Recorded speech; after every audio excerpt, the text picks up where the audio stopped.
In this video, I'm going to explain to you how you can make more progress and more growth in a single week than most people make in a year. The truth is that most people operate out of fear, and most people are avoiding facing hard truths. Most people are avoiding learning from their experiences. I love the concept from Dr. David Hawkins that we all have millions and millions of experiences, but even with having millions of experiences throughout our lives, we don't learn very much. We cling to our old ways. We cling to our old belief systems. There's also another great quote from Dr. Stephen Covey where he says, people are climbing the ladder of success only to find that it was leaning against the wrong wall. They were working so hard to get there. Making progress externally and making genuine progress as a person are two different things. You could achieve all sorts of goals, but you might not actually be making progress as a person. You might be actually just looping your past. You might be doing everything you can to avoid facing the truth. And so everything you're doing is actually to avoid something you don't want. So it starts by actually defining what true progress is. True progress, I love the quote, all progress starts by telling the truth. True progress means you're actually becoming more conscious as a human being. You're becoming more aware. You're letting the unconscious become conscious. You're becoming more aware of your own patterns, your own addictions, your own habits, the things that are driving you. We're all being driven by something, whether it's avoiding something we don't want or approaching what we do. We might be trying to prove ourselves to our parents, trying to overcome the past, whatever it is. And in this video, I'm going to define elements of a week where if you apply these elements, if you apply these principles in a week, it's actually quite easy to make more progress in a single week than most people make in a year because, again, most people are not making massive progress each week. Most people are on autopilot or they're dealing with urgent battles. There's a great quote from Robert Greene. He said, most people out of fear limit their views of the future to a narrow range, thoughts of tomorrow, perhaps a few weeks ahead. We are generally dealing with so many immediate battles that it is hard for us to lift our gaze above the moment. It is a law of power, however, that the further and deeper we contemplate the future, the greater our capacity to shape it to our desires. The more conscious you become as a human being, the more you can consciously create who you are. The more you can consciously create your own life, your own experiences. You're no longer unconsciously creating your life without knowing why there are patterns that keep coming up. You become more aware of those patterns. You become aware more of who you are. You untangle and you shed many layers. So let me go ahead and jump into the elements of a week that if you apply these elements, you will start growing exponentially each week. The first principle for achieving more in a single week than most people do in a year is giving yourself lots of time, giving yourself a few hours a week for just honesty and introspection. This could be time walking and thinking without having constant inputs, without needing to have, except for maybe some peaceful music, but not having inputs. You're actually giving yourself time to think, to reflect, to introspect, to look at your life and to be really honest with yourself.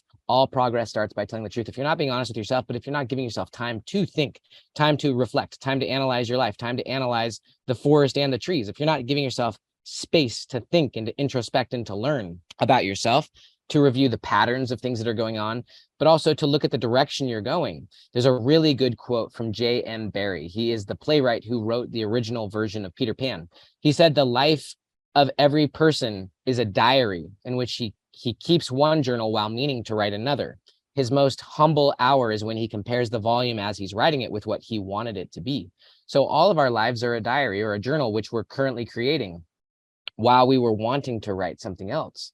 And so our humblest hour is when we're comparing what we have been writing in terms of the diary of our lives, and we compare it to what we wanted it to be or what we vowed it would be. If we actually listen to ourselves, if we peel away the layers, it's kind of like Michelangelo stripping away the layers of the David. The Pope asked Michelangelo, how do you have such genius, in creating the David, the statue of David? And he said, it's easy. I just take away everything that's not David. Well, you have to strip away a lot of what your current identity is, what your current personality is, what your current goals are. Strip that away. That's a lot of what all progress starts by telling the truth, being honest and starting to untangle things and starting to realize, oh, this is why I've been doing things this way. Oh, this is the pattern that I didn't realize was happening. Oh, this is what I've been creating and contributing to in my life, whether it's in your relationships, in your income, etc. Oh, I was totally committed to this story or this idea of the past or this idea about those other people. You start to just become honest. And so a key element, obviously, of having a week where you're making rapid progress towards your future self and also towards just making genuine evolution as a person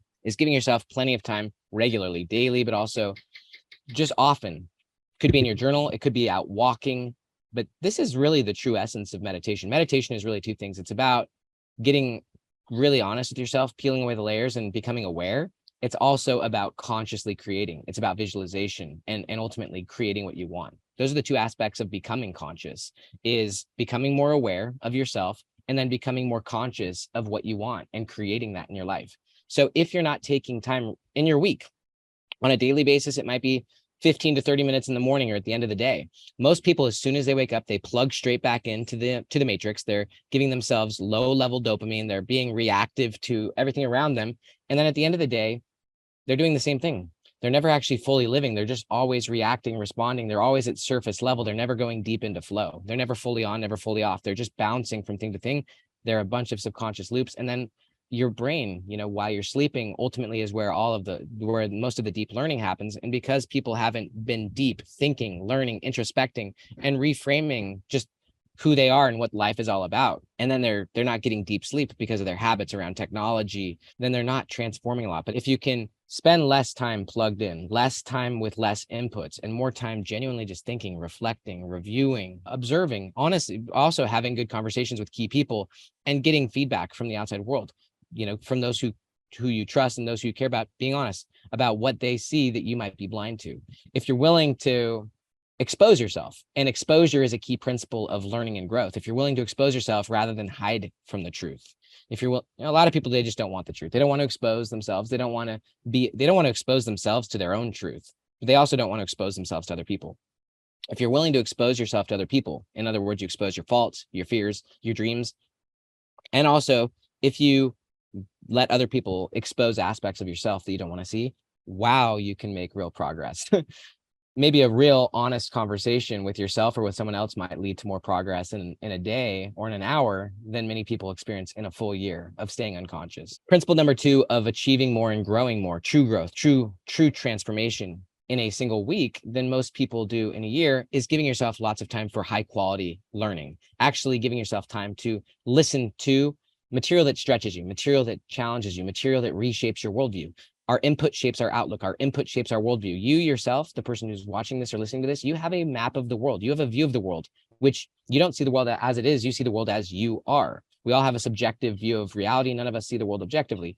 And you're constantly reshaping that view of reality by what you're letting in.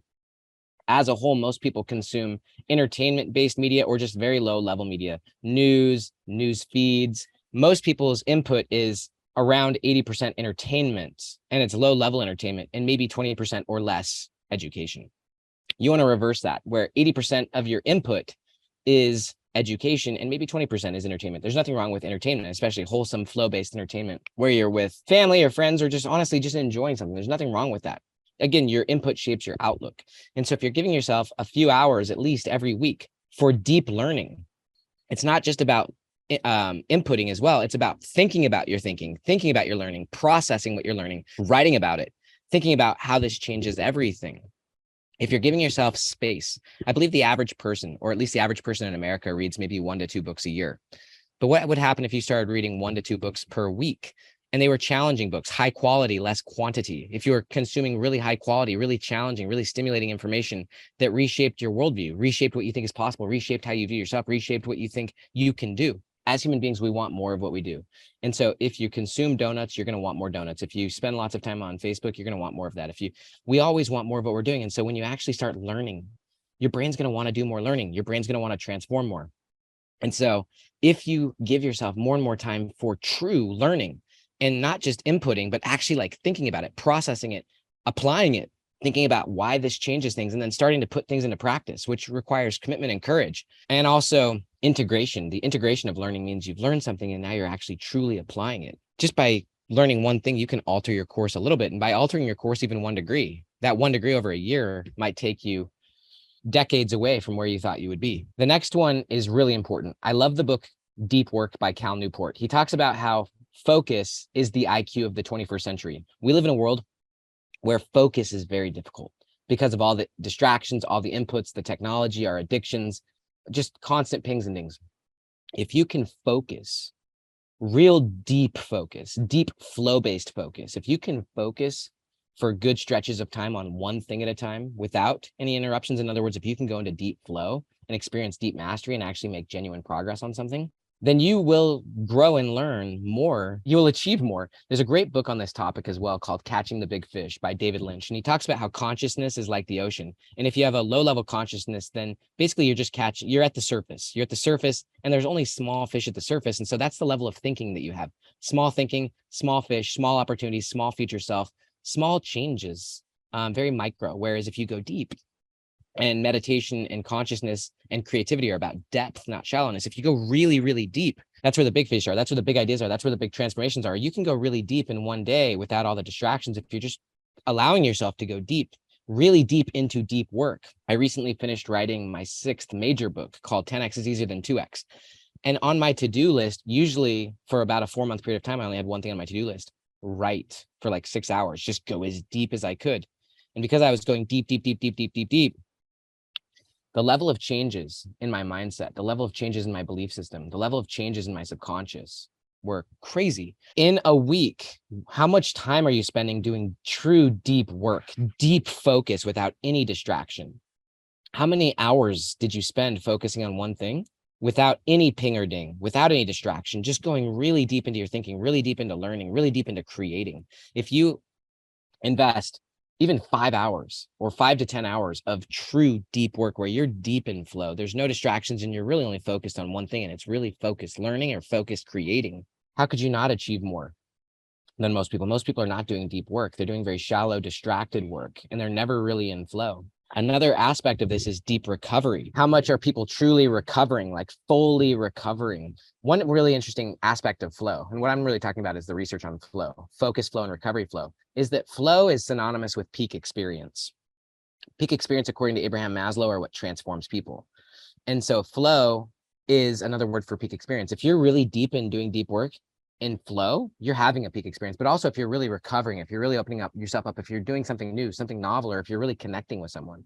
Recovery flow is about expanding yourself, having new experiences, or connecting with other people. A good question, I guess you would ask, is how much deep flow are you having, focus flow and recovery flow, but also a similar question would be just how many transformational peak experiences are you having on a weekly basis? If you're having phenomenal peak experiences on a weekly basis, many people, the peak experiences of their lives are random. Whereas if you're designing your life, designing your day, where you're going really, really deep and transforming your thinking, you're also being really honest with yourself, but then you're going to be having really seismic peak experiences.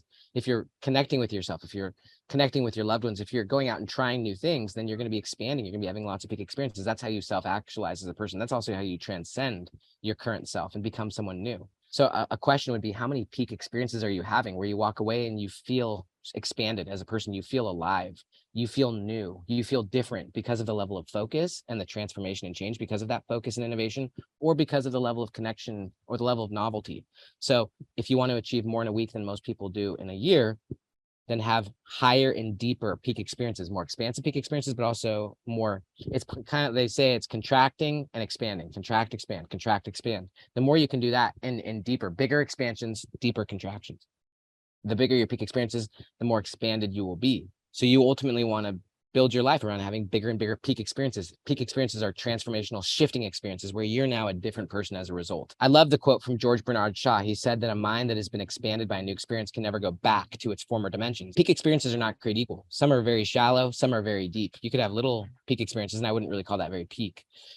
Or you could have very deep ones, but a mind that is stretched by new experience cannot go back. And so if you're having very deep focus and very deep learning and very deep introspection, but also very open and humble experiences, I love the concept that the opposite of addiction is connection. And so as you're really open, as you're really honest, as you're with other people and you create genuine connections with other people, with your loved ones. I, as an example, I'm married and I have 6 kids.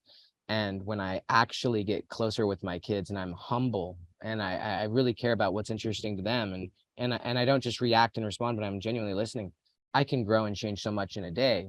Whereas, or I can just live on loops and just be the same person, see them the same way, not change, not be aware, not be mindful. So you want to have lots of peak experiences in your week, and you will have lots of peak experiences if you're doing lots of introspection, lots of learning, lots of deep work, and lots of recovery. The final component of a week where you could make more progress in a week than many people, if not most people, do in a year is by making power moves towards your future self. This is where you're stretching yourself. You're actually being courageous and you're striving for things way outside your comfort zone. There are three core elements of flow.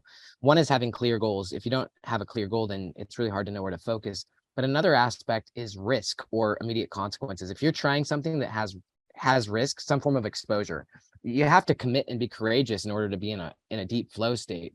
And so when you commit yourself and when you're exposing yourself, and when you're trying new things, and when you have the chance of failing or getting rejected, that triggers all sorts of flow. And so exposing yourself where there's consequences, there's feedback, there's, you got to be humble, you're opening yourself up, exposing yourself to other people, exposing yourself to yourself, being honest with yourself, being honest with other people, but also making power moves where you're genuinely attempting things that might not work, where that's what courage is trying things that might not work, attempting things, failing, trying new things, being willing to get rejected. I've shared this before, but one of my favorite books of 2022 is Go for No. Yes is the destination, but knows how you get there. When I was listening to that book one day, I was walking around my neighborhood listening to that book, and it taught me something that led me to making one of the most courageous moves that I've made in years. There was something that I'd been avoiding for years, something I'd been holding on to, something that I'd been afraid to do for years. And just by simply going on an hour walk and listening to that book, it gave me the insight, gave me the commitment and the courage to go and do it. And I went and sent an email that terrified me, that had massive repercussions. There was huge exposure on my part and huge potential consequences. Your input shapes your outlook. If you're not giving yourself time to walk, to think, to learn higher quality things, then you're just basically just on autopilot. If you're just consuming entertainment and you're not actually learning, then you're not changing and you're not applying higher and higher level thinking. But if you're giving yourself space, I gave myself space in the morning to go on a walk. I was listening to a really great book, and it hit me so hard that I went then and I applied it. I integrated my learning, and I immediately sent an email that terrified me. I went for no on a very high level, and the consequences were high.